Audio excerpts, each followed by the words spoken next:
आय विष्णवे अमन्दानन्दसन्दोह सुन्दराकृतये नमः। नमामि श्रीमदानन्दतीर्थाचार्यं परं गुरुं यस्य वाणी कृपाणीयं निकृन्तति भवाटवीम्। आनन्दतीर्थोपदिष्टो निधिर्नारायणाः पयः प्रदर्शितो येन सम्यक् जयतीर्थं तमाश्रये।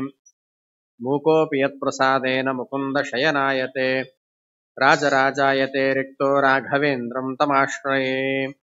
तपस्वाध्याय शुश्रूषा कृष्णपूजारतं मुनिं विश्वेशमिष्टदं वन्दे परिव्राट् चक्रवर्तिनं चरकर्जुर्गुरुं लब्ध्वा राघवेन्द्रं भजन् शमं यो पाठयन्नमस्तस्मै बादरायण भिक्षवे। आपादमौलिपर्यन्तं गुरूणामाकृतिं स्मरेत् तेन विघ्नाः प्रणश्यन्ति सिद्ध्यन्ति च मनोरथाः। वन्दे वृन्दावनासीनम् इन्दिरानन्दमन्दिरम् उपेन्द्रं सान्द्रकारुण्यं वासुदेवं परात्परम्। नारायणं नमस्कृत्य नरं चैव नरोत्तमं देवीं सरस्वतीं व्यासं ततो जयमुदीरयेत्। श्रीगुरुभ्यो नमः। हरिः ओम्। ನಾರದ ಪುರಾಣದ ಅವಲೋಕನವನ್ನ ಮಾಡ್ತಾ ಇದ್ದೀವಿ.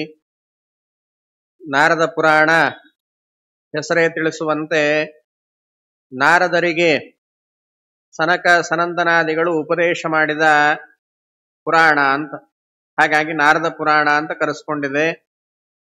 207 ಅಧ್ಯಾಯಗಳಿಂದ ಕೂಡಿದ ಈ ಪುರಾಣ 5-6 ದಿನಗಳಲ್ಲಿ ನೋಡಿ ಮುಗಿಸ್ಲಿಕ್ಕೆ ಸಾಧ್ಯ ಇಲ್ಲ. ಹಾಗಾಗಿ ನಾವಿನ್ನೂ 5ನೇ ಅಧ್ಯಾಯದಲ್ಲಿದ್ದೀವಿ. ಹೀಗೆ ಅದು ಮುಂದೆ ಆದಷ್ಟು ಬೇಗ ಆಗುವಂತೆ ಗುರುಗಳ ಅನುಗ್ರಹ ಮಾಡಲಿ ಅಂತ ಪ್ರಾರ್ಥನೆ ಮಾಡಬೇಕು. ಹಾಗೆ ತುಂಬಾ ವಿಸ್ತಾರವಾದ ಪುರಾಣ ಇದು.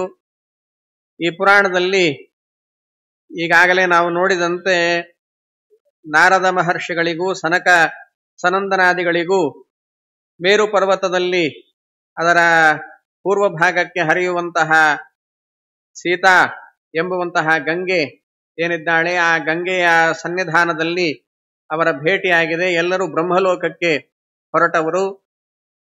ಆ ಭೇಟಿಯಲ್ಲಿ ಪರಸ್ಪರ ಎಲ್ಲರೂ ಕೂಡ ಮಾತಾಡಿಕೊಳ್ತಾ ನಾರದರು ಅನೇಕ ಪ್ರಶ್ನೆಗಳನ್ನು ಮಾಡ್ತಾ ಇದ್ದಾರೆ. ಆ ಪ್ರಶ್ನೆಗಳಿಗೆ ಸನಕ ಸನಂದನಾದಿಗಳು ಉತ್ತರವನ್ನ ಕೊಡ್ತಾ ಇದ್ದಾರೆ.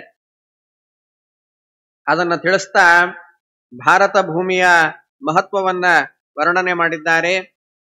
ಭಾರತ ಭೂಮಿಯಲ್ಲಿ ಹುಟ್ಟಿ ಸಾಧನೆ ಮಾಡಿಕೊಳ್ಬೇಕು ಅಂತ ಬ್ರಹ್ಮಾದಿ ದೇವತೆಗಳು ಅದನ್ನು ಇಷ್ಟಪಡ್ತಾರೆ. ಅಷ್ಟು ಈ ಭೂಮಿಗೆ ಮಹತ್ವ ಇದೆ ಅಂತ ತಿಳಿಸ್ತಾ ಇದ್ದಾರೆ.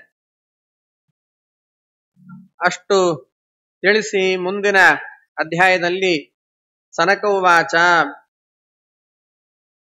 ಸನಕರು ಹೇಳ್ತಾ ಇದ್ದಾರೆ, ಶ್ರದ್ಧಾಪೂರ್ವ ಸರ್ವಧರ್ಮಾಹ ಮನೋರಥ ಫಲಪ್ರದಾಹ. ಹಿಂದೆ ಒಂದು ಪ್ರಶ್ನೆ ಮಾಡಿದರು ನಾರದರು. ನಾವು ಮಾಡುವಂತಹ ಕರ್ಮ, ಕಾಯಿಕ ಮಾನಸಿಕ ವಾಚಿಕವಾದ ಕರ್ಮ ಏನಿದೆಯೋ ಆ ಎಲ್ಲಾ ಕರ್ಮಗಳು ಕೂಡ ಫಲವನ್ನು ಕೊಡಬೇಕು ಅಂತ ಹೇಳಿದರೆ ನಾವೇನ್ ಮಾಡಬೇಕು ಅಂತ ಹೇಳಿದ್ರೆ ಅದಕ್ಕೆ ತಿಳಿಸ್ತಾ ಇದ್ದಾರೆ. ಯಾವುದೇ ಕರ್ಮವನ್ನು ಅನುಷ್ಠಾನ ಮಾಡಬೇಕಾದ್ರೂ ಕೂಡ ಶ್ರದ್ಧೆ ಬೇಕು ಅಂತ. ಶ್ರದ್ಧಾ ಅಂದ್ರೆ ಆಸ್ತಿಕ್ಯ ನಿಷ್ಠಾ ಅಂತ. ಅಂದ್ರೆ ನಾವು ಮಾಡುವ ಕರ್ಮಕ್ಕೆ ಫಲ ಇದೆ ಅಂತ ನಮಗ್ ಗೊತ್ತಿರಬೇಕು. ಆ ನಂಬಿಕೆ ನಮಗಿಲ್ಲ ಅಂತ ಹೇಳಿದರೆ ಆ ಕರ್ಮ ಫಲವನ್ನು ಕೊಡಲ್ಲಂತ. ಅದರ ಫಲ ಏನಾಗಿರುತ್ತೆ? ಕರ್ಮದ ಫಲ ಅದೃಷ್ಟ ಅಂತ ಹೇಳ್ತಾರೆ. ಪುಣ್ಯನೋ ಪಾಪನೋ, ಅದು ನಾವು ಮಾಡುವ ಒಳ್ಳೆ ಕೆಲಸಕ್ಕೆ ಪುಣ್ಯ, ಕೆಟ್ಟ ಕೆಲಸಕ್ಕೆ ಪಾಪ ಅಂತ ಫಲ ಇರುತ್ತೆ. ಅದು ಕಾಣಿಸಲ್ಲ, ಅದೃಷ್ಟ. ಅದು ಹೆಸರೇ ಅದೃಷ್ಟ, ಕಾಣದೇ ಇರುವಂತಹದ್ದು. ಹಾಗಾಗಿ ಅದರಿಂದ ಫಲ ಬಂತೋ ಇಲ್ಲೋ ನಮಗೆ ಗೊತ್ತಾಗಲ್ಲ. ಆದ್ದರಿಂದ ನಂಬಿಕೆ ಬರೋದು ಕಷ್ಟ. ಆ ನಂಬಿಕೆ ಬಂತು ಅಂತ ಹೇಳಿದ್ರೆ ಸಾಕಂತ.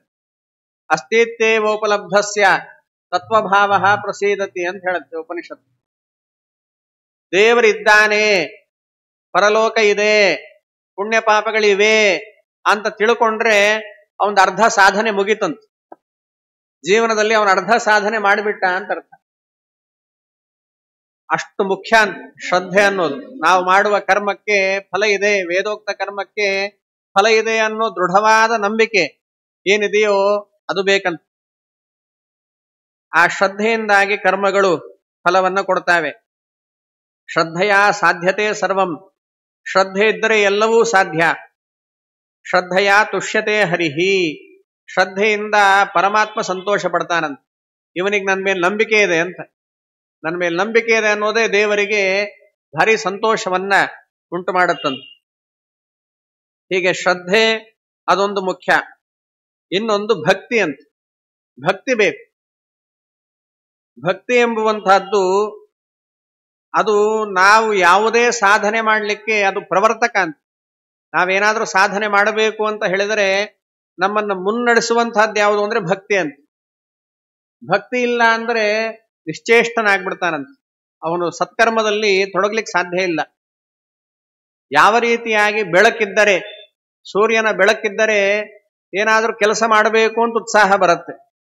ಸೂರ್ಯನ ಬೆಳಕಿಲ್ಲ ಅಂತ ಹೇಳಿದರೆ ಉತ್ಸಾಹನೇ ಇರಲ್ಲ.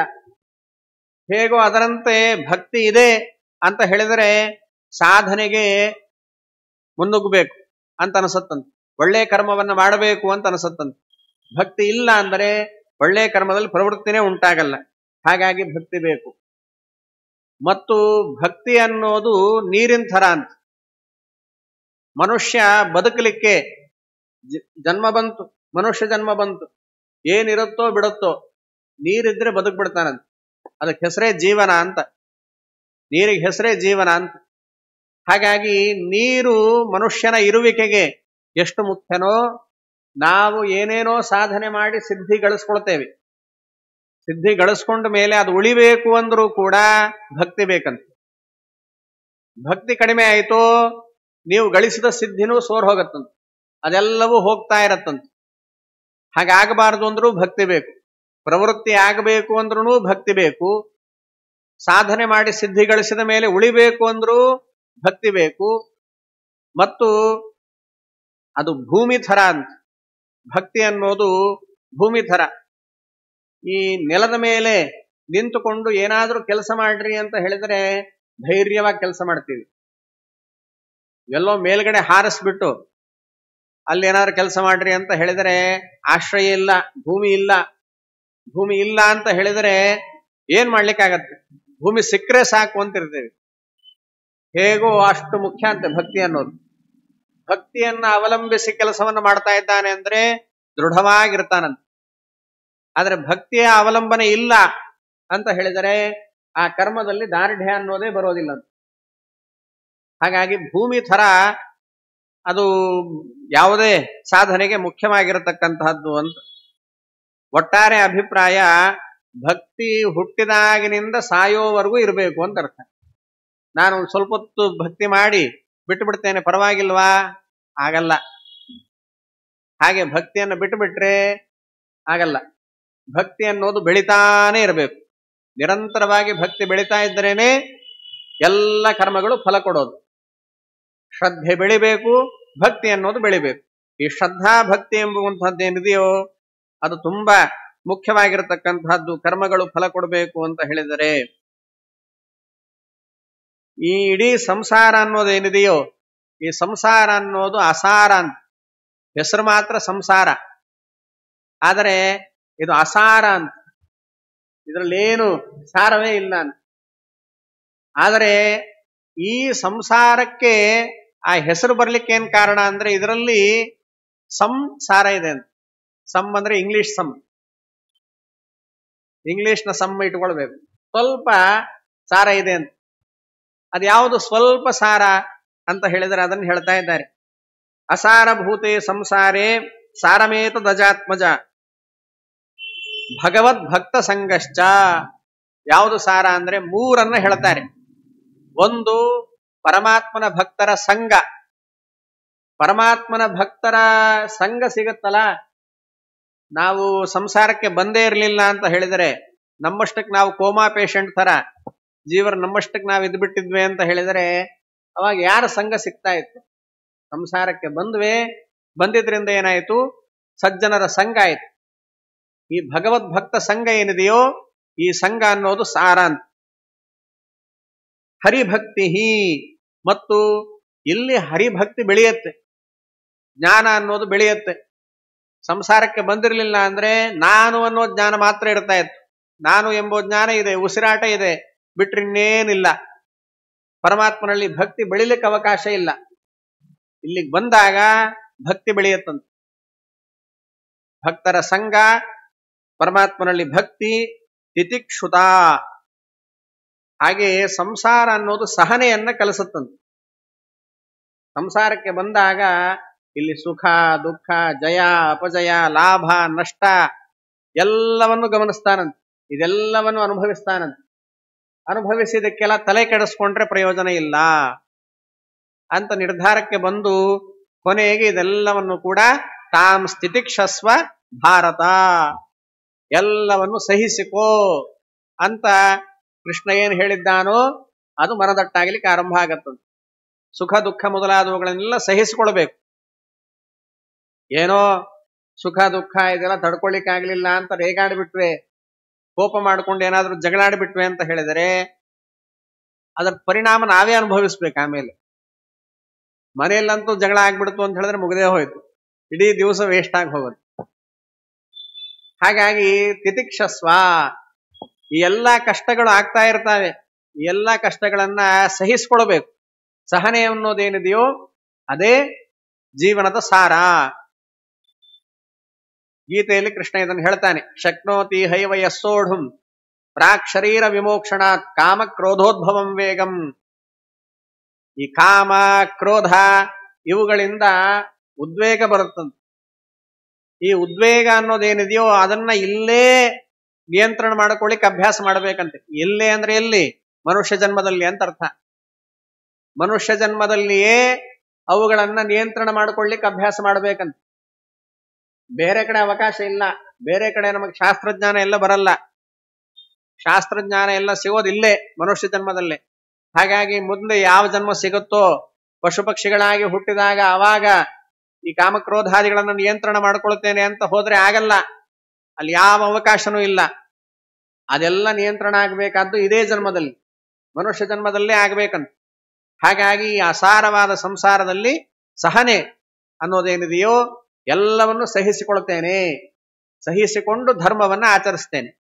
ಧರ್ಮಾಚರಣೆ ಮಾಡಬೇಕಾದ್ರೆ ನೂರಾರು ಕಷ್ಟಗಳು ಬರ್ತಾವೆ, ಅವೆಲ್ಲವನ್ನ ಸಹಿಸಿಕೊಂಡು ಧರ್ಮವನ್ನು ಆಚರಣೆ ಮಾಡ್ತೇನೆ ಅಂತ ಏನ್ ತೊಡಗ್ತಾನಲ್ಲ, ಇದೇ ಜೀವನದ ಸಾರ ಅಂತ ತಿಳಿಸ್ತಾ ಇದ್ದಾರೆ. ಹಾಗಾದ್ರೆ ಧರ್ಮವನ್ನ ಆಚರಣೆ ಮಾಡಬೇಕು. ಏನು ಧರ್ಮ ಅಂದ್ರೆ ವೇದ ಪ್ರಣಿಹಿತೋ ಧರ್ಮ. ವೇದ ಏನ್ ಹೇಳ್ತೋ ಅದು ಧರ್ಮ. ವೇದ ಹೇಳಿದ್ದೆಲ್ಲ ಧರ್ಮ, ಕಣ್ಣು ಮುಚ್ಕೊಂಡು ನಂಬಿಬಿಡು ಅಂತ. ವೇದ ಹೇಳಿದೆಯಾ ಮುಗೀತು, ಅದು ಧರ್ಮ ಅಂತ ದೃಢವಾದ ವಿಶ್ವಾಸ ಪಡಿ. ಅಲ್ಲ, ವೇದ ಅಂದ್ರೆ ಹಾಗಾದ್ರೆ ಪರಮಾತ್ಮ ಹೇಳಿದ್ದು ಧರ್ಮ ಹೌದೋ ಅಲ್ವೋ? ವೇದ ಹೇಳಿದ್ದಷ್ಟೇ ಧರ್ಮನ? ವೇದವೇ ಪರಮಾತ್ಮ ಅಂತ ಹೇಳ್ತಾ ಇದ್ದಾರೆ. ವೇದೋ ನಾರಾಯಣ ಪರಹ. ವೇದ ಅಂದ್ರೆ ಪರಮಾತ್ಮನೇ, ಅಂದರೆ ಅದು ಪರಮಾತ್ಮನ ಮಾತೆ. ವೇದ ಅನ್ನೋದೇನಿದೆಯೋ ಶ್ರುತಿ ಸ್ಮೃತಿ ಹರೇಹೇ ಆಜ್ಞೆ. ಶ್ರುತಿಗಳು, ಪುರಾಣಗಳು, ಸ್ಮೃತಿಗಳು ಇವೆಲ್ಲವೂ ಕೂಡ ಪರಮಾತ್ಮನ ಆಜ್ಞೆ ಅಂತ. ನೀನು ಹೀಗಿರಬೇಕು ಹೀಗಿರಬೇಕು ಅಂತ ಅವನು ನಮಗೆ ಮಾಡಿದ ಆಜ್ಞೆ. ಹಾಗಾಗಿ ಅವನೇ, ವೇದದ ಮಾತುಗಳೆಲ್ಲ ಪರಮಾತ್ಮನ ಮಾತುಗಳೇ. ಅಲ್ಲಿ ಯಾರು ಶ್ರದ್ಧೆಯನ್ನು ತಾಳೋದಿಲ್ಲವೋ, ವೇದ ಹೇಳಿದ್ದರಲ್ಲಿ ಇದ್ಯಾಕೋ ನನಗೆ ಮನಸ್ಸಿಗೆ ಹಿಡಿಸ್ತಾ ಇಲ್ಲ ಅಂತ ಅಂದುಕೊಂಡು ಅದರಲ್ಲಿ ಯಾರು ಶ್ರದ್ಧೆಯನ್ನು ತಾಳೋದಿಲ್ಲವೋ ಅವರಿಗೆ ಪರಮಾತ್ಮ ದೂರ ಆಗ್ತಾನೆ. ನಮಗೆ ಇದು ತ್ರಿವಿಕ್ರಮ ಪಂಡಿತಾಚಾರ್ಯಗೂ ಈ ಸಮಸ್ಯೆ ಆಗಿತ್ತು. ತ್ರಿವಿಕ್ರಮ ಪಂಡಿತಾಚಾರ್ಯರು ಅವರು ಕೂಡ ಹೇಗೆ ನಾವೇ ಓದಿ ತಿಳ್ಕೊಳ್ಳೋಣ, ವೇದ ಏನು ಹೇಳ್ತಾ ಇದೆ, ವೇದದ ರಹಸ್ಯ ಏನು ಅಂತ ಓದಿ ತಿಳ್ಕೊಳ್ಬೇಕು ಅಂತ ಹೊರಟ್ರೆ ವೇದ ಓದೋಷ್ಟು ಪುರುಸೊತ್ತಿಲ್ಲ ನಮಗೆ. ಎಷ್ಟಿದೆ ವೇದಗಳು, ಅನಂತ ವೇದಗಳಿವೆ. ಈ ಅನಂತ ವೇದಗಳನ್ನ ಓದಿ ಆ ವೇದದ ರಹಸ್ಯ ಏನು ಅಂತ ತಿಳ್ಕೊಳ್ಬೇಕು ಅಂದ್ರೆ ನಮ್ಮ ಕೈಲಾಗತ್ತಾ? ಹಾಗಾದ್ರೆ ವೇದ ಏನನ್ನು ಹೇಳ್ತಾ ಇದೆ, ಅದನ್ನು ಹೇಗ್ ನಂಬೋದು ಅಂತ ಅವರಿಗೂ ಗೊಂದಲ ಆಗಿತ್ತಂತೆ. ಯಾವಾಗ ಮಧ್ವಾಚಾರ್ಯರ ಭೇಟಿ ಆಯಿತೋ ಅವಾಗ ಅವರ ಲಕ್ಷಣ, ದೇಹದ ಲಕ್ಷಣ, ವೇದ ಏನು ಹೇಳ್ತಾ ಇದೆಯೋ ಹೇಗಿರಬೇಕು, ಜೀವೋತ್ತಮನಾದ ವ್ಯಕ್ತಿ ಹೇಗಿರಬೇಕು ಅಂತ ವೇದ ಹೇಳ್ತಾ ಇದೆಯೋ ಆ ಎಲ್ಲಾ ಲಕ್ಷಣಗಳಿಂದ ಕೂಡಿದ್ದಾರೆ. ಅವರ ಮಾತುಗಳು ಅದನ್ನೆಲ್ಲ ಗಮನಿಸಿ ಅವರೊಟ್ಟಿಗೆ ಚರ್ಚೆ ಮಾಡಿ ಕೊನೆಗೆ ಇವರು ಸರ್ವಜ್ಞರಾಗಿದ್ದಾರೆ, ಇವರು ಇಡೀ ವೇದದ ರಹಸ್ಯವನ್ನ ಬಲ್ಲವರಾಗಿದ್ದಾರೆ, ಅವರು ಏನು ಹೇಳ್ತಾರೋ ಅದೇ ವೇದದ ನಿಜವಾದ ರಹಸ್ಯ ಅಂತ ನಿಶ್ಚಯ ಮಾಡಿಕೊಂಡ್ರಂತೆ. ಹಾಗೆ ಆಚಾರ್ಯ ಮಧ್ವರು, ಅವರಿಗೂ ಗುರುಗಳಾದ ವೇದವ್ಯಾಸರು, ಕೃಷ್ಣ ಏನು ಹೇಳಿದ್ದಾನೆ, ಇಡೀ ವೇದ ಏನು ಹೇಳ್ತಾ ಇದೆ, ವೇದಾಂತ ಕೃತ್ ವೇದ ವಿದೇವ ಚಾಹಂ, ಇಡೀ ವೇದಾಂತವನ್ನ ನಾನು ರಚನೆ ಮಾಡಿದ್ದೇನೆ, ವೇದವನ್ನ ತಿಳಿದವನ್ ನಾನಾಗಿದ್ದೇನೆ ಮತ್ತು ವೇದ ಪ್ರತಿಪಾದ್ಯನಾಗಿರತಕ್ಕಂಥವನು ನಾನಾಗಿದ್ದೇನೆ ಅಂತ ಪರಮಾತ್ಮ ಏನು ಹೇಳಿದ್ದಾನೋ ಅದನ್ನ ತಿಳಿದುಕೊಂಡು ಧರ್ಮವನ್ನ ಆಚರಣೆ ಮಾಡಬೇಕು. ಅಲ್ಲಿ ಅಶ್ರದ್ಧೆ ಅನ್ನೋದು ಕೂಡಲ್ಲಂತ. ಧರ್ಮ ಇಲ್ಲದೆ ಒಂದು ದಿನ ಕಳಿತು ಅಂತ ಹೇಳಿದರೆ ಅವನ ಜೀವನ ಹೇಗಿದೆ ಅಂತ ಹೇಳಿದರೆ ಊದುಗೋಲಿನ ಥರ ಅವನ ಜೀವನ ಅಂತ. ಧರ್ಮ ಇಲ್ಲದ ಒಂದು ದಿನ ಕಳೆದು ಬಿಟ್ಟ ಅಂತ ಹೇಳಿದರೆ ಅವನು ಬದುಕೇನು ಪ್ರಯೋಜನ? ವೇದ ಹೇಳಿದ ಕರ್ಮವನ್ನು ಮಾಡಲಿಲ್ಲ ಅವನು ಒಂದು ದಿವಸ ಅಂತ ಹೇಳಿದರೆ ಊದುಗೋಲು ಅದರ ಒಳಗಡೆ ಗಾಳಿಯನ್ನು ಊದಿದಾಗ ಬೆಂಕಿ ಬರುತ್ತೆ, ಆದರೆ ಅದರೊಳಗಡೆ ಗಾಳಿ ಹೋಗುತ್ತೆ ಹೊರ ಹೋಗುತ್ತೆ, ನಮ್ಮೊಳಗಡೆನೂ ಗಾಳಿ ಒಳಗಡೆ ಹೋಗುತ್ತೆ ಹೊರ ಹೋಗುತ್ತೆ, ಎರಡು ಒಂದೇ ಆಯ್ತು ಅಂತ. ಊದುಗೋಲಿಗೂ ಏನು ಅದರ ಸಾರ್ಥಕತೆ ಇಲ್ಲ, ಉಸಿರಾಟದಿಂದ ಅದಕ್ಕೇನು ಸಾರ್ಥಕತೆ ಇಲ್ಲ. ನಾವು ಉಸಿರಾಡ್ತಾ ಇದ್ದೀವಿ, ಯಾವುದೇ ಕರ್ಮ ಮಾಡ್ತಾ ಇಲ್ಲ, ನಮ್ಮ ಉಸಿರಾಟವೂ ವ್ಯರ್ಥ. ಊದುಗೋಲಿನ ಥರ ನಮ್ಮ ಜೀವನವೂ ವ್ಯರ್ಥ ಅಂತಾಗತ್ತೆ. ಹಾಗಾಗಿ ವೇದ ಪುರಾಣಗಳು ಹೇಳಿದ ಕರ್ಮವನ್ನ ನಾವಿವತ್ತು ಅನುಷ್ಠಾನ ಮಾಡಿದ್ದೇವೋ ಇಲ್ವೋ ಅಂತ ಪ್ರತಿಯೊಬ್ಬರೂ ವಿಚಾರ ಮಾಡಬೇಕು. ಅವರವರ ಆಶ್ರಮದ ಆಚಾರ ಏನಿದೆಯೋ ಅದರಿಂದ ಕೂಡಿರ್ಬೇಕಂತ. ಅಷ್ಟನ್ನ ಮಾಡಿದ ಅಂದ್ರೆ ಪರಮಾತ್ಮ ಅವನಿಂದ ಪೂಜಿತನಾದ ಅಂತ ಅರ್ಥ ಅಂತ. ಈ ಆಶ್ರಮಗಳ ಆಚಾರ ಅಂತ ಇರುತ್ತೆ, ಎಲ್ಲರಿಗೂ ಕಾಮನ್ ಅಂತ ಕೆಲವೊಂದಿರ್ತಾವೆ, ಕೆಲವೊಂದು ಆಚಾರಗಳು ಅಂತ. 3 ಹೊತ್ತು ದೇವರಿಗೆ ನಮಸ್ಕಾರ ಮಾಡಬೇಕು, ಇದು ಎಲ್ಲಾ ಮನುಷ್ಯರು ಮಾಡಬೇಕು. ಎಲ್ಲಾ ಮನುಷ್ಯರು ಯಾರ್ಯಾರಿದ್ದಾರೋ ಅವರೆಲ್ಲರೂ 3 ಹೊತ್ತು ದೇವರಿಗೆ ನಮಸ್ಕಾರ ಮಾಡಲೇಬೇಕು. 3 ಹೊತ್ತು ಸಂಧ್ಯಾ ವಂದನೆ ಎಷ್ಟು ಕಡ್ಡಾಯವೋ ಅದರಂತೆ 3 ಹೊತ್ತು ದೇವರಿಗೆ ನಮಸ್ಕಾರವನ್ನ ಮಾಡಲೇಬೇಕು ಅನ್ನೋದು ಅದು ಎಲ್ಲರಿಗೂ ಸಂಬಂಧಪಟ್ಟ ಆಚಾರ. ಅದಲ್ಲದೆ ಅವರವರ ಆಶ್ರಮಕ್ಕೆ ಸಂಬಂಧಪಟ್ಟ ಆಚಾರಗಳು ಬೇರೆ ಇರ್ತಾವಂತ. ಅದ್ ನಮಗ್ ಗೊತ್ತಿಲ್ಲಲ್ಲ ಅಂದ್ರೆ ತಿಳ್ಕೊಳ್ಬೇಕಿತ್ತು ಅಂತಾರೆ. ತಿಳ್ಕೊಳ್ಳಿಲ್ಲ ಯಾಕೆ? ತಿಳ್ಕೊಳ್ಬೇಕನ್ನೋದು ಆಶ್ರಮದ ಧರ್ಮ. ನಿಮ್ಮ ವರ್ಣಾಶ್ರಮದ ಧರ್ಮ ತಿಳ್ಕೊಳ್ಬೇಕನ್ನೋದು ನಿಮ್ಮ ಧರ್ಮವೇ. ಹಾಗಾಗಿ ತಿಳ್ಕೊಂಡು ಆಯಾಯ ಆಶ್ರಮದ ಆಚಾರಗಳನ್ನು ಮಾಡ್ಬೇಕಂತ. ಈ ಬ್ರಹ್ಮಚಾರಿ ಆದವನು 3 ಬೆರಳಿನಿಂದ ಪ್ರಾಣಾಯಾಮ ಮಾಡಬೇಕು. ಗೃಹಸ್ಥನಾದವನು 5 ಬೆರಳುಗಳನ್ನ ಜೋಡಿಸಿ ಪ್ರಾಣಾಯಾಮ ಮಾಡಬೇಕು. ಇದೆಲ್ಲ ಆಶ್ರಮಗಳಿಗೆ ವ್ಯತ್ಯಾಸ ಆಗ್ತಾ ಇರತ್ತೆ. ಆ ಆಶ್ರಮದ ಧರ್ಮವೇ ಬೇರೆ ಇರುತ್ತೆ, ಈ ಆಶ್ರಮದ ಧರ್ಮವೇ ಬೇರೆ ಇರುತ್ತೆ. ಪರಮಹಂಸರಿದ್ದಾರೆ ಅಂದ್ರೆ ಅವರು ನಾರಾಯಣಾಷ್ಟಾಕ್ಷರ ಮಂತ್ರ ಹೇಳಿ ಅನ್ನಕ್ಕೆ ಅಭಿಮಂತ್ರಣ ಮಾಡಬೇಕಾದ ಅವಶ್ಯಕತೆ ಇಲ್ಲ. ನಾವು ಅನ್ನಕ್ಕೆ ಅಭಿಮಂತ್ರಣ ಮಾಡಬೇಕು, ನಾರಾಯಣಾಷ್ಟಾಕ್ಷರ ಮಂತ್ರ ಹೇಳಿ ಅನ್ನಕ್ಕೆ ಅಭಿಮಂತ್ರಣ ಮಾಡಬೇಕು. ಅದು ಅವರ ಆಚಾರ ಬೇರೆ, ನಮ್ಮ ಆಚಾರ ಬೇರೆ ಆಗತ್ತೆ. ಇದೆಲ್ಲ ಆಶ್ರಮಗಳ ಆಚಾರಗಳ ವ್ಯತ್ಯಾಸ ಗೊತ್ತಿರ್ಬೇಕಂತ. ಈ ಆಶ್ರಮಾಚಾರದಲ್ಲಿ ಯಾರು ಆಸಕ್ತನಾಗಿದ್ದಾನೋ ಅವನಿಗೆ ಪರಮಾತ್ಮ ಒಲಿತಾನಂತ. ಆ ವ್ಯತ್ಯಾಸಗಳನ್ನು ತಿಳ್ಕೊಳ್ಬೇಕು. ಮತ್ತು ಯಸ್ವಾಚಾರ ಪರಿಭ್ರಷ್ಟ, ಯಾರು ಆಚಾರವನ್ನ ಬಿಟ್ಟುಬಿಡ್ತಾನೋ ಅವನು ಸಾಂಗ ವೇದಾಂತ ಗೋಪಿವಾ, ಸಾಂಗ ವೇದಾಂತವನ್ನ ಅಧ್ಯಯನ ಮಾಡಿದ್ದಾನೆ. ವೇದಾಂತ ಅಂಗಗಳು ಎಲ್ಲ ಓದಿದ್ದಾನೆ, ಆಚಾರ ಇಲ್ಲ ಅಂತ ಹೇಳಿದರೆ ಸಯೇವ ಪತಿತೋ ಜ್ಞೇಯ, ಅವನು ಪತಿತನಾಗಿದ್ದಾನೆ ಅಂತ ಅರ್ಥ. ಯಾಕೆ ಅಂದ್ರೆ ಆಚಾರವೇ ಕರ್ಮಕ್ಕಧಿಕಾರ, ಯತಃ ಕರ್ಮ ಬಹಿಷ್ಕೃತ. ಆಚಾರ ಇಲ್ಲಾದ್ದರಿಂದ ಅವನು ಕರ್ಮದಿಂದ ಬಹಿಷ್ಕೃತನಾಗಿದ್ದಾನೆ ಅಂತ ಅರ್ಥ ಅಂತ. ತುಂಬಾ ಕಠಿಣವಾಗಿ ಹೇಳ್ತಾರೆ. ಇವೆಲ್ಲ ಹೇಳಬೇಕಾದ್ರೆ ಆಚಾರದ ನಿಷ್ಠೆ ತುಂಬಾ ಬೇಕು ಅಂತ ಹೇಳಿದ್ದಾರೆ. ಅಲ್ಲಿ ಮಧ್ವ ವಿಜಯದಲ್ಲೂ ತಿಳಿಸ್ಬೇಕಾದ್ರೆ ಆಚಾರ ಭೇದೇಶು ನಿಷ್ಠಾಂ ಅಂತ ಹೇಳ್ತಾರೆ. ಅವರವರು ಯಾರೆಲ್ಲ ಶಿಷ್ಯರಿದ್ದಾರೋ ಆಚಾರ್ಯ ಮಧ್ವರಿಗೆ, ಅವರಿಗೆ ಒಬ್ಬೊಬ್ಬರಿಗೆ ಒಂದೊಂದು ಆಚಾರವನ್ನು ಕೊಟ್ಟಿದ್ರಂತೆ ಆಚಾರ್ಯರು. ನೀವು ಈ ಆಚಾರವನ್ನು ಮಾಡ್ರಿ, ಈ ಆಚಾರವನ್ನು ಮಾಡ್ರಿ ಅಂತ. ಆ ಥರ ಆಚಾರ ಭೇದದಲ್ಲಿಯೂ ಅವರಿಗೆ ಆಸಕ್ತಿ ಇತ್ತಂತೆ. ಆ ಥರ ತುಂಬಾ ಆಚಾರಕ್ಕೆ ಒತ್ತನ್ನು ಕೊಟ್ಟಿದ್ದಾರೆ. ಹಾಗಂತ ಹೇಳಿ ತುಂಬಾ ತಲೆ ಕೆಡಿಸಿಕೊಂಡು ಹೆದರಬೇಡ್ರಿ ಅಂತನೂ ಹೇಳ್ತಾರೆ ಆಚಾರ್ಯರು. ಏನಿದು ಇಷ್ಟ ಆಚಾರಗಳು, ಇವನ್ನೆಲ್ಲ ನಮ್ಮ ಕೈಯಲ್ಲಿ ಮಾಡ್ಲಿಕ್ಕಾಗತ್ತಾ ಅಂತನೂ ಹೆದರ್ಲಿಕ್ಕೆ ಹೋಗ್ಬೇಡ್ರಿ. ಸಣ್ಣದಾಗಿ ಪ್ರವೃತ್ತಿ ಮಾಡ್ರಿ. ಒಂದು ಸಾಧಾರಣ ನಿಯಮ, ಸ್ಮರ್ತವ್ಯ ಸದ್ದಂ ವಿಷ್ಣು ವಿಸ್ಮರ್ತವ್ಯ ನಜಾತು ಚಿತ್. ಯಾವಾಗಲೂ ಹರಿಸ್ಮರಣೆ ಇಟ್ಕೊಳ್ರಿ, ಎಂದೆಂದಿಗೂ ಹರಿಸ್ಮರಣೆಯನ್ನ ಬಿಡಬೇಡ್ರಿ. ಇದನ್ನ ಇಟ್ಕೊಳ್ರಿ, ಸರಿಯಾದ ದಾರಿಯನ್ನ ಪರಮಾತ್ಮನೇ ತೋರಿಸ್ತಾನೆ. ಅದನ್ನ ಮಾತ್ರ ಯಾವ ಕಾರಣಕ್ಕೂ ಬಿಡ್ಲಿಕ್ಕೆ ಹೋಗ್ಬೇಡ್ರಿ. ಅದನ್ನ ಮಾಡ್ತಾ ಅದರೊಟ್ಟಿಗೆ ಬೇರೆದನ್ನು ಕೂಡ ಬೆಳೆಸ್ಕೊಳ್ಬೇಕು ಅಷ್ಟೇ ಹೊರತು ಭಯದಿಂದ ಹಿಂಜರಿಬಾರದು. ಈ ಭಕ್ತಿ ಅನ್ನೋದು ನಮ್ಮಲ್ಲಿ ಬೆಳಿಬೇಕು. ಹಾಗಾದ್ರೆ ಆ ಭಕ್ತಿ ಹೇಗೆ ಬೆಳೆಯುತ್ತೆ ಅಂತ ಹೇಳಿದ್ರೆ, ಭಕ್ತಿಸ್ತು ಭಗವದ್ಭಕ್ತ ಸಂಗೇನ ಖಲು ಜಾಯತೆ. ಭಕ್ತಿ ಉಂಟಾಗಬೇಕು ಅಂದ್ರೆ ಭಗವದ್ಭಕ್ತರ ಸಂಘ ಬೇಕು ಅಂತ. ಎಷ್ಟು ಭಗವದ್ಭಕ್ತರ ಸಂಘ ಬೆಳೆಯುತ್ತೋ ಅಷ್ಟು ಭಕ್ತಿ ಅನ್ನೋದು ಬೆಳೆಯುತ್ತೆ. ಅದು ಸಿಗಬೇಕು ಅಂದ್ರೆ, ಭಗವದ್ಭಕ್ತರ ಸಂಘ ಸಿಗಬೇಕು ಅಂತ ಹೇಳಿದ್ರೆ, ತತ್ಸಂಗಂ ಪ್ರಾಪ್ಯತೆ ಪುಂಭಿ ಸುಕೃತೈ ಪೂರ್ವ ಸಂಚಿತೈ ಅಂತ. ಅವರ ಸಂಘ ಸಿಗಬೇಕು ಅಂತ ಹೇಳಿದ್ರೆ, ನೀವು ಹಿಂದೆ ಮಾಡಿದ ಎಷ್ಟೋ ಪುಣ್ಯ ಇದೆ ಅಂತ ಹೇಳಿದರೆ ಅವಾಗ ಭಗವದ್ಭಕ್ತರ ಸಂಘ ಸಿಗತ್ತಂತ. ಹಾಗಾಗಿ ಭಗವದ್ಭಕ್ತರ ಸಂಘ ಸಿಕ್ಕಾಗ ಸುಮ್ಮನೆ ಸಮಯವನ್ನ ವ್ಯರ್ಥ ಮಾಡಿಕೊಳ್ಬಾರ್ದಂತ. ಅದನ್ನ ಶಾಸ್ತ್ರ ಹೇಳುತ್ತೆ, ಅಸುರಾಣಾಂ ತಮ ಪ್ರಾಪ್ತಿ ತದಾ ನಿಯಮತೋ ಭವೇತ್ ಯದಾತು ಜ್ಞಾನಿ ಸದ್ಭಾವೇ ನೈವ ಗೃಹಂತಿ ತತ್ಪರಂ.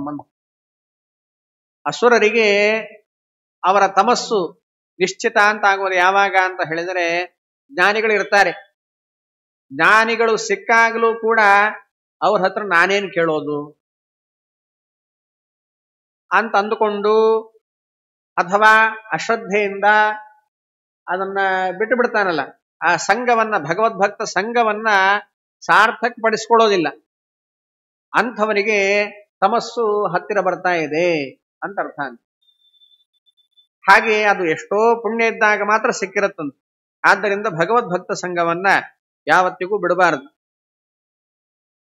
ಯಾರು ಸಜ್ಜನರು ಅಂತ ಹೇಳಿದರೆ, ದುರ್ಲಭಾಹ ಪುರುಷಾಲೋಕೆ ಭಗವದ್ಭಕ್ತಿ ಲಾಲಸಾಹ.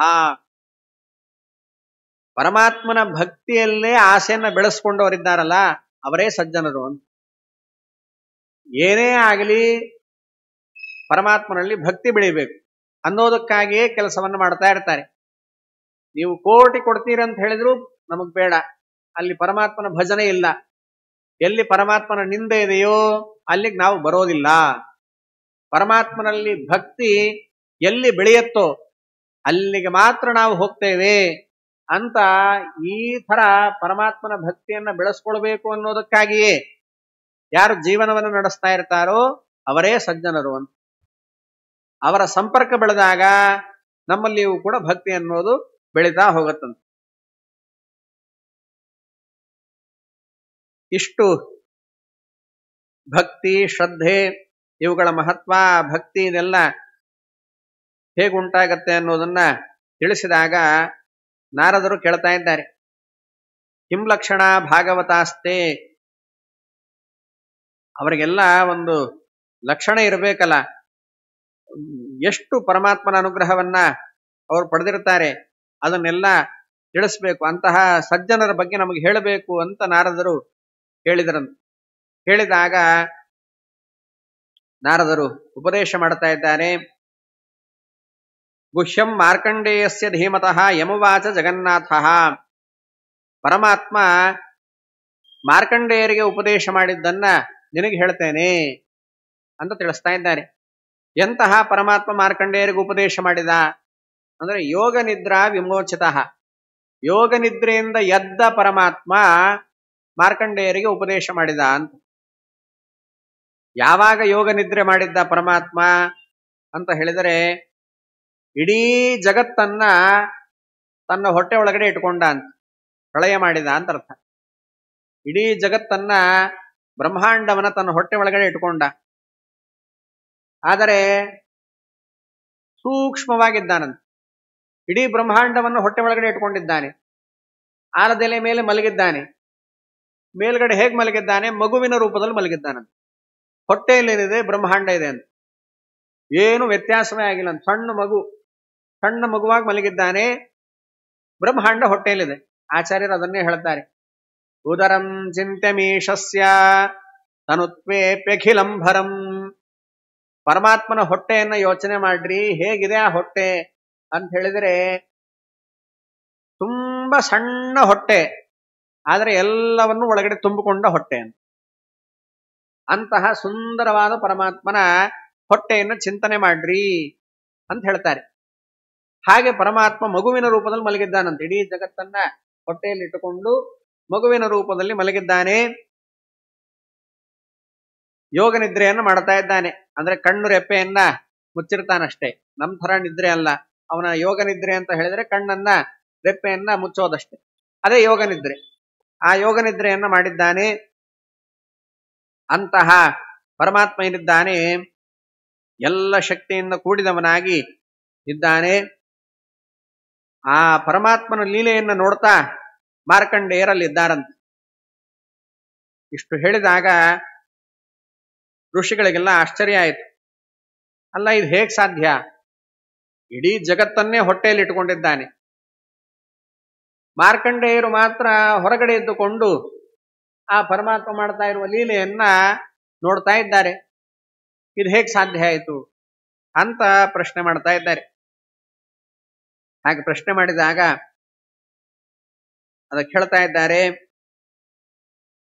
ಆ ಪೂರ್ವ ವೃತ್ತಾಂತ, ಹಿಂದೆ ನಡೆದ ಪ್ರಸಂಗ ಅದೆಲ್ಲವನ್ನ ಹೇಳ್ತಾ ಅವರ ತಂದೆಯ ಕಥೆ, ಮಾರ್ಕಂಡೇಯರ ತಂದೆಯ ಕಥೆಯನ್ನ ಹೇಳ್ತಾ ಮುಂದೆ ಮಾರ್ಕಂಡೇಯರ ಬಗ್ಗೆ ಹೇಳ್ತಾ ಇದ್ದಾರೆ. ಆಸೀನ್ ಮುನಿಹಿ ಮಹಾಭಾಗ ಮೃಕಂಡು ರೀತಿ ವಿಶ್ರುತಃ. ಮೃಕಂಡು ಅಂತ ಮಾರ್ಕಂಡೇಯರ ತಂದೆ. ಆ ಮೃಕಂಡು ಎಂಬುವಂತಹ ಋಷಿಗಳು ಶಾಲಗ್ರಾಮ ತೀರ್ಥದಲ್ಲಿ ಅಲ್ಲಿ ತಪಸ್ಸನ್ನ ಆಚರಣೆ ಮಾಡಿದರಂತೆ. ಎಷ್ಟು ಕಾಲ? 10,000 ಯುಗಗಳ ಕಾಲ ತಪಸ್ಸನ್ನು ಮಾಡಿದರಂತೆ. 10,000 ಯುಗಗಳು ಹೇಗ್ ಬದುಕಿದ್ರು ಅಂತ ಹೇಳಿದ್ರೆ, ಊಟದ ಬಗ್ಗೆ ಯೋಚನೆ ಇರ್ಲಿಲ್ವಾ ಅಂತ ಹೇಳಿದ್ರೆ, ನಿರಾಹಾರ, ಯಾವ ಆಹಾರವೂ ಇಲ್ಲ ಅಂತ. ಕ್ಷಮಾಯುಕ್ತ, ಒಂದು ಹೊತ್ತು ಊಟ ಆಗ್ಲಿಲ್ಲ ಅಂದ್ರೆ ಸಿಟ್ಟು ಬರುತ್ತೆ ನಮಗೆ. ಅವ್ರು ಕ್ಷಮಾಯುಕ್ತ ಅಂತ, ಯಾವುದೇ ಆಹಾರ ಸ್ವೀಕಾರ ಮಾಡಲಿಲ್ಲ, ಆದ್ರೆ ಕ್ಷಮೆ ಇತ್ತಂತ. ಯಾರೇನಾದ್ರೂ ಸ್ವಲ್ಪ ಮುಟ್ಟುಬಿಟ್ರು ಅಂತ ಹೇಳಿದ್ರೆ ಸಿಟ್ಟು ಮಾಡ್ಕೊಂಡು ಶಾಪ ಕೊಟ್ಟು ಬಿಡೋದು ಅದೆಲ್ಲ ಇಲ್ಲ. ಅಷ್ಟಿದ್ರೂ ಕ್ಷಮೆಯಿಂದ ಕೂಡಿದ್ರಂತ. ಸತ್ಯಸಂಧ, ಸತ್ಯದಲ್ಲಿಯೇ ನಿಶ್ಚಯವನ್ನ ಹೊಂದಿದ್ದಾರೆ. ಪರಮಾತ್ಮ ಒಲಿದೇ ಒಲಿತಾನೆ ಅಂತ ತಿಳಿದಿದ್ದಾರೆ. ಜಿತೇಂದ್ರಿಯ, ಇಂದ್ರಿಯ ಜಯವನ್ನ ಸಂಪಾದನೆ ಮಾಡಿದ್ದಾರೆ. ಹೀಗೆ ಇದ್ದುಕೊಂಡು ತಮ್ಮಂತೆಯೇ ಎಲ್ಲ ಪ್ರಾಣಿಗಳು ಅಂತ ಯೋಚನೆ ಮಾಡ್ತಾ ಯಾವುದಕ್ಕೂ ದ್ರೋಹವನ್ನ ಬಗೆಯದೆ ತಪಸ್ಸನ್ನ ಮಾಡ್ತಾ ಇದ್ದಾರಂತೆ. ಇಷ್ಟು 10,000 ಯುಗಗಳ ಕಾಲ ತಪಸ್ಸನ್ನ ಮಾಡ್ತಾ ಇದ್ರೆ ದೇವತೆಗಳಿಗೆಲ್ಲ ಭಯ ಆರಂಭ ಆಯ್ತಂತೆ.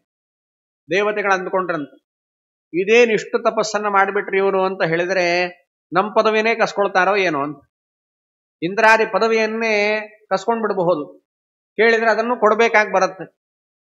ಹಾಗಾಗಿ ಇಂತಹ ತಪಸ್ಸನ್ನು ಮಾಡ್ತಾ ಇದ್ದಾರಲ್ಲ ಇವರು ಅಂತ ದೇವತೆಗಳೆಲ್ಲ ಕ್ಷೀರಸಾಗರದ ಉತ್ತರ ಭಾಗಕ್ಕೆ ಬಂದ್ರಂತೆ. ಆ ಉತ್ತರ ಭಾಗಕ್ಕೆ ಬಂದು ಪರಮಾತ್ಮನನ್ನ ಸ್ತೋತ್ರ ಮಾಡ್ತಾ ಇದ್ದಾರೆ. ತುಂಬಾ ಸುಂದರವಾಗಿ ಸ್ತೋತ್ರ ಮಾಡ್ತಾ ಜಯ ದೇವಾಧಿದೇವೇಶ ಜಯ ಶಂಖ ಗದಾಧರ ಅಂತ ಹೇಳ್ತಾ ಇದ್ದಾರೆ.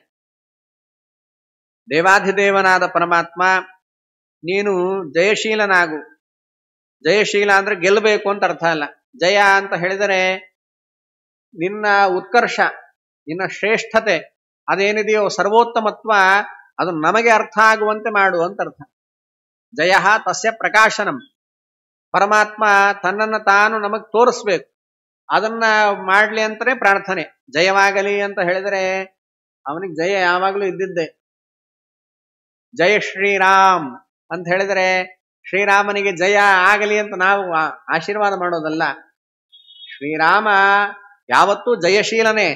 ಅಂತಹ ಜಯಶೀಲನಾದ ಪರಮಾತ್ಮ ಏನಿದ್ದಾನೋ ಅವನು ಉತ್ಕೃಷ್ಟನಾಗಿದ್ದಾನೆ, ಸರ್ವೋತ್ತಮನಾಗಿದ್ದಾನೆ ಎಂಬುವಂತಹ ಎಚ್ಚರ ನಮಗ್ ಬರಬೇಕು. ಅದನ್ನ ದೇವರು ಕೊಡಲಿ ಅಂತ ಅದು ಪ್ರಾರ್ಥನೆ. ಹಾಗೆ ಜಯ ದೇವಾಧಿದೇವೇಶ ಅಂತ ಕೇಳ್ತಾ ಇದ್ದಾರೆ. ಹಾಗೆ ಕೇಳ್ತಾ ತುಂಬಾ ಪ್ರಸಿದ್ಧವಾದ ಶ್ಲೋಕ, ಅದನ್ನ ದೇವತೆಗಳೇ ಹೇಳಿದ್ದು.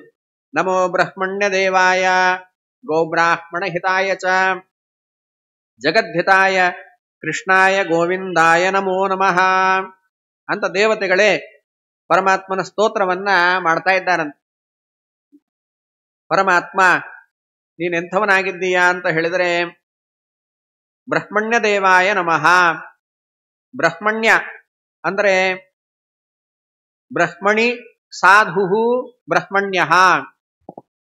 ಬ್ರಹ್ಮ ಅಂತ ಹೇಳಿದರೆ ವೇದ ಅಂತನೂ ಅರ್ಥ, ಬ್ರಹ್ಮ ಅಂತ ಹೇಳಿದರೆ ಬ್ರಾಹ್ಮಣರು ಅಂತನೂ ಅರ್ಥ.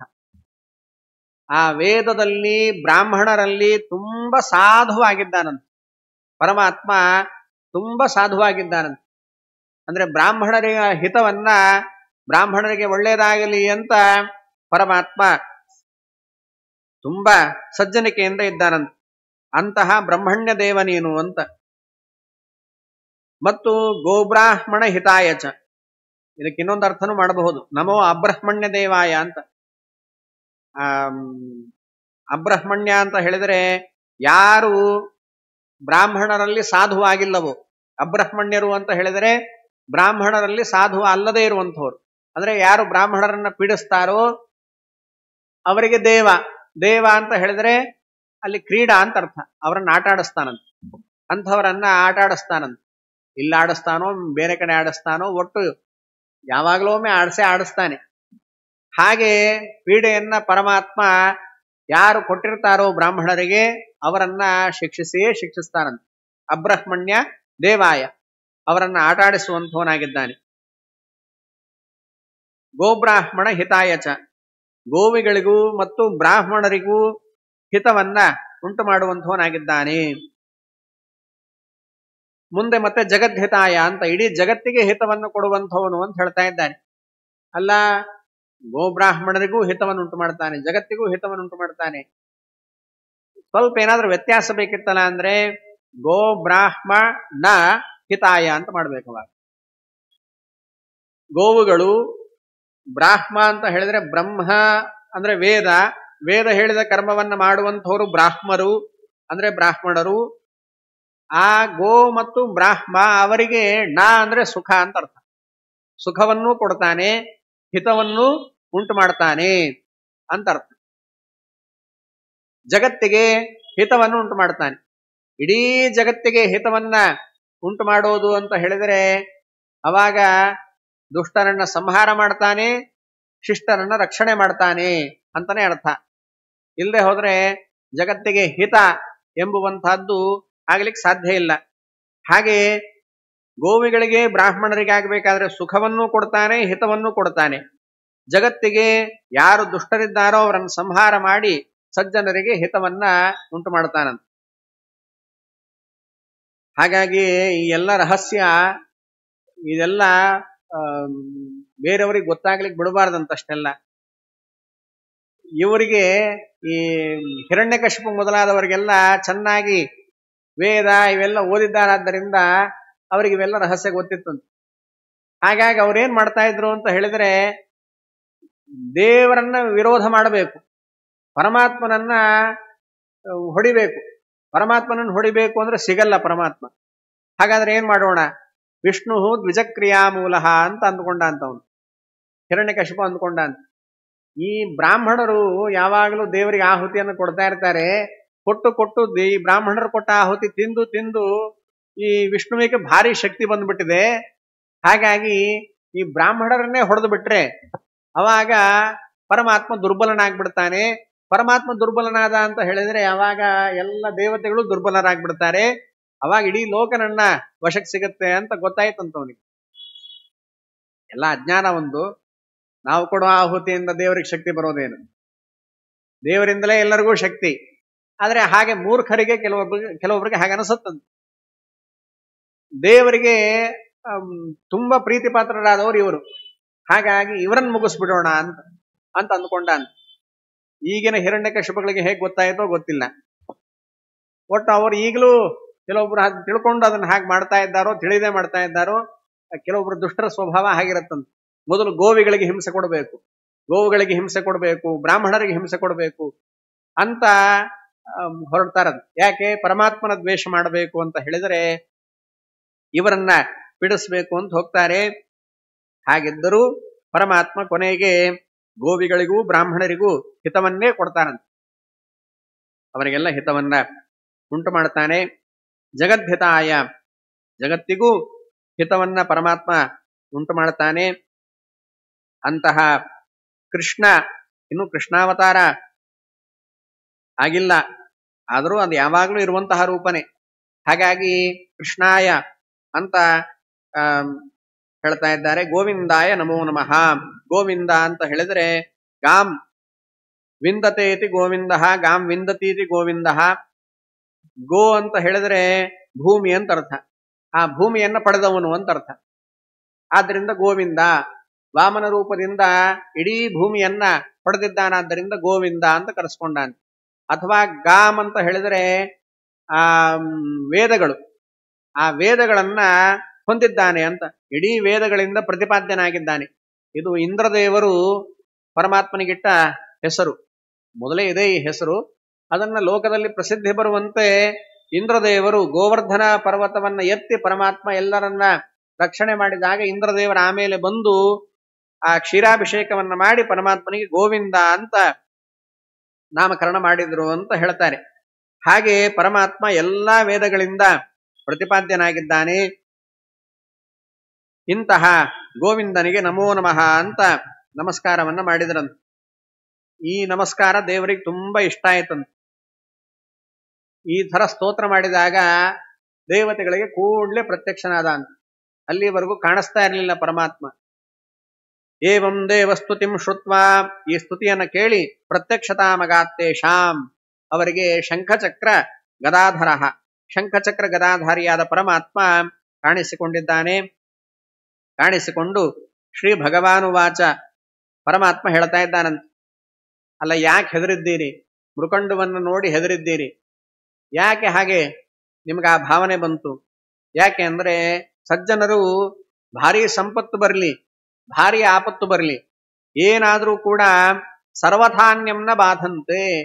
ಸಜ್ಜನರು ಯಾವತ್ತೂ ಕೂಡ ಯಾರಿಗೂ ಬಾಧೆಯನ್ನು ಉಂಟು ಮಾಡಲ್ಲ, ತೊಂದರೆಯನ್ನ ಕೊಡಲ್ಲ. ಹಾಗಿರ್ಬೇಕಾದ್ರೆ ಮೃಕಂಡು ಬಾಧಿಸ್ತಾನೆ ಅಂತ ಹೇಗೆ ಅನ್ಕೊಂಡ್ರಿ? ಸ್ವಪ್ನೇಪಿ, ಕನಸಿನಲ್ಲೂ ಮತ್ತೊಬ್ರಿಗೆ ಪೀಡೆ ಕೊಡಲ್ಲ. ಸಜ್ಜನರು ಅಂತ ಹೇಳಿದ್ರೆ ಕನಸಿನಲ್ಲೂ ಅವ್ರು ಮತ್ತೊಬ್ರಿಗೆ ಪೀಡೆ ಕೊಡಲ್ಲ. ಹಾಗಾಗಿ ನಮ್ಗೆ ಏನಾದ್ರೂ ಕನಸಿನಲ್ಲಿ ಯಾರಿಗಾದ್ರೂ ಹೊಡೆದ ಹಾಗೆ ಕನಸು ಬೀಳ್ತಾ ಇದೆ ಅಂತ ಹೇಳಿದ್ರೆ ನಾವು ದುರ್ಜನರು ಅಂತ ಅರ್ಥ. ಕೆಲವೊಮ್ಮೆ ಮನಸ್ಸಲ್ಲಿ ತುಂಬಾ ಆಕ್ರೋಶ ಬಂದ್ಬಿಟ್ಟಿರುತ್ತೆ. ಆ ಆಕ್ರೋಶ ಬಂದಿರುತ್ತೆ, ಯಾರಿಗೂ ಏನೋ ಹಿಂಸೆ ಮಾಡ್ಲಿಕ್ಕೆ ಆಗಿರಲ್ಲ, ಕನಸಲ್ಲಿ ಬರುತ್ತದೆ. ಆ ಥರನೂ ಆಗ್ಬಾರ್ದು.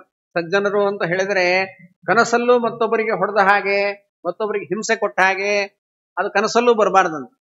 ಅದು ಸಜ್ಜನರು ಹಾಗಿರ್ತಾರೆ, ಅವರಿಗೆ ಕನಸಲ್ಲೂ ಮತ್ತೊಬ್ಬರಿಗೆ ಹಿಂಸೆ ಕೊಡ್ಲಿಕ್ಕೆ ಬರೋದಿಲ್ಲ. ಸತತಂ ಬಾಧ್ಯಮಾನೋಪಿ, ಯಾಕೆಂದ್ರೆ ಅವರಿಗೊಂದು ಎಚ್ಚರ ಇರುತ್ತೆ.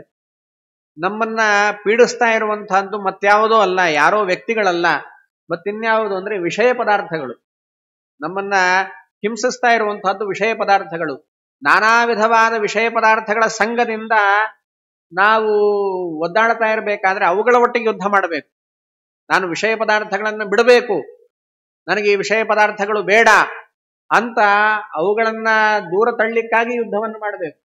ಆ ಯುದ್ಧವನ್ನ ಬಿಟ್ಟು ಸಜ್ಜನರು ಯಾವತ್ತೂ ಕೂಡ ಬೇರೆ ಯಾರೊಟ್ಟಿಗೋ ಯುದ್ಧವನ್ನು ಮಾಡ್ಲಿಕ್ಕೆ ಹೋಗಲ್ಲ. ಅವರಿಗೆ ವಿಷಯ ಪದಾರ್ಥಗಳನ್ನು ಗೆಲ್ಲೋದೇ ಮುಖ್ಯವಾಗಿರುತ್ತೆ. ಅವಿಧಾಯ ಆತ್ಮನೋ ರಕ್ಷಾಂ ಅನ್ಯಾನ್ ದ್ವೇಷ್ಟಿ ಕಥಂ ಸುಧೀಹಿ. ಹೀಗೆ ಕಾಮಕ್ರೋಧಾದಿಗಳಿಂದ ತಮ್ಮ ರಕ್ಷಣೆಯನ್ನು ಮಾಡಿಕೊಳ್ಳದವನು ಬೇರೆಯವರ ಒಟ್ಟಿಗೆ ದ್ವೇಷವನ್ನ ಮಾಡ್ಲಿಕ್ಕೆ ಯಾಕೆ ಹೋಗ್ತಾನೆ? ಸಜ್ಜನರಾದವರು ಯಾವತ್ತೂ ಹೀಗೆ ಮಾಡೋದಿಲ್ಲ.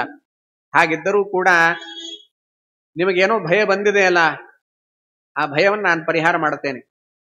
ಯಾಕೆ ಅಂದ್ರೆ ಯಾವಾಗ ಶಂಕೆ ಬರುತ್ತೋ ಅವನೇ ದುಃಖಿ.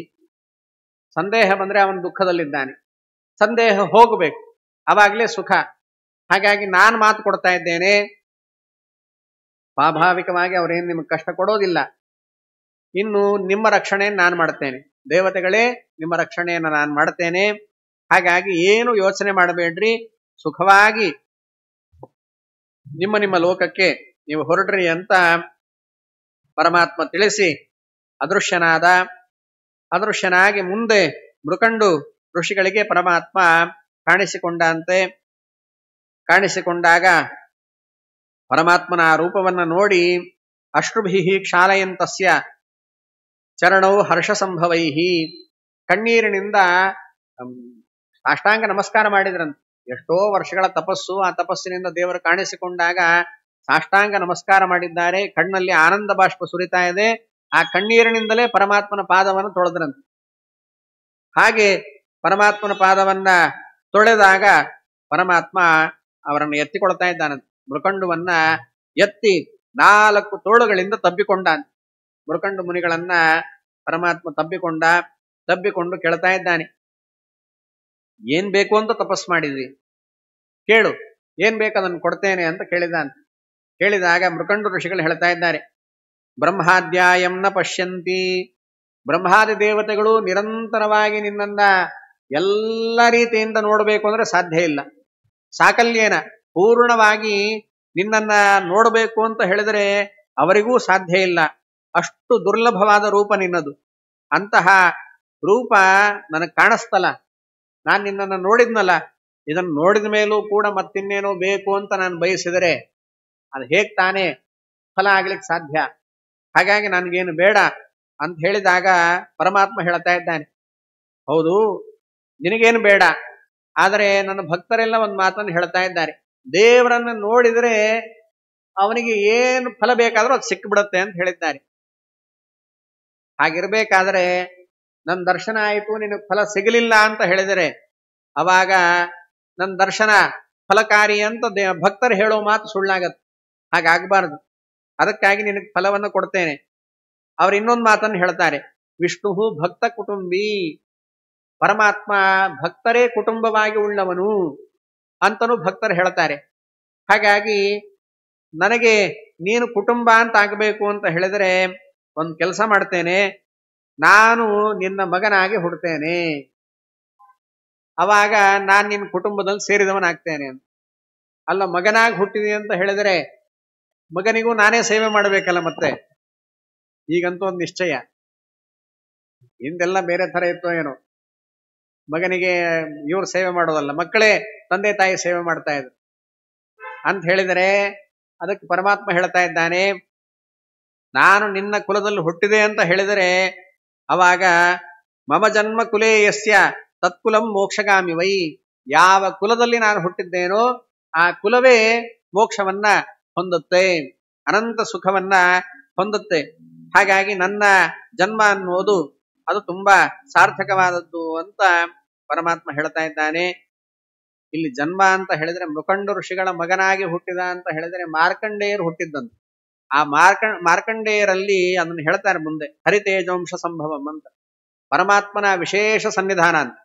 ಮಾರ್ಕಂಡೇಯರಲ್ಲಿ ಪರಮಾತ್ಮ ವಿಶೇಷ ಸನ್ನಿಧಾನವನ್ನ ಇಟ್ಟು ಅವರ ಮೂಲಕ ತಾನು ಹುಟ್ಟಿದಂತೆ ಪರಮಾತ್ಮ ತೋರಿಸಿಕೊಂಡಿದ್ದಾನೆ. ಹೀಗೆ ಮುಂದೆ ಮಾರ್ಕಂಡೇಯರ ಜನ್ಮ ಎಂಬುವಂತಹದ್ದನ್ನ ವರ್ಣನೆ ಮಾಡುವರಿದ್ದಾರೆ. ಆ ಚಿರಂಜೀವಿಗಳಾದ ಆ ಮಾರ್ಕಂಡೇಯರ ಮಹತ್ವವನ್ನ ತುಂಬಾ ವಿಸ್ತಾರವಾಗಿ ಮುಂದೆ ಹೇಳ್ತಾ ಇದ್ದಾರೆ. ಆ ಎಲ್ಲ ಭಾಗವನ್ನ ಮತ್ತೆ ಪುನಃ ಮುಂದಿನ ಬಾರಿ ಸಿಕ್ಕಾಗ ಅದನ್ನೆಲ್ಲ ನೋಡೋಣ ಅಂತ ಹೇಳ್ತಾ ಈ ಕರ್ಮವನ್ನ ಶ್ರೀ ವಿಶ್ವೇಶತೀರ್ಥಾದಿ ಸಮಸ್ತ ಗುರುವಂತರ್ಗತ ಭಾರತೀಯ ರಮಣ ಮುಖ್ಯ ಪ್ರಾಣ ಅಂತರ್ಗತ ಶ್ರೀ ಕೃಷ್ಣನಿಗೆ ಅರ್ಪಣೆ ಮಾಡ್ತೇನೆ. ಶ್ರೀ ಕೃಷ್ಣಾರ್ಪಣ.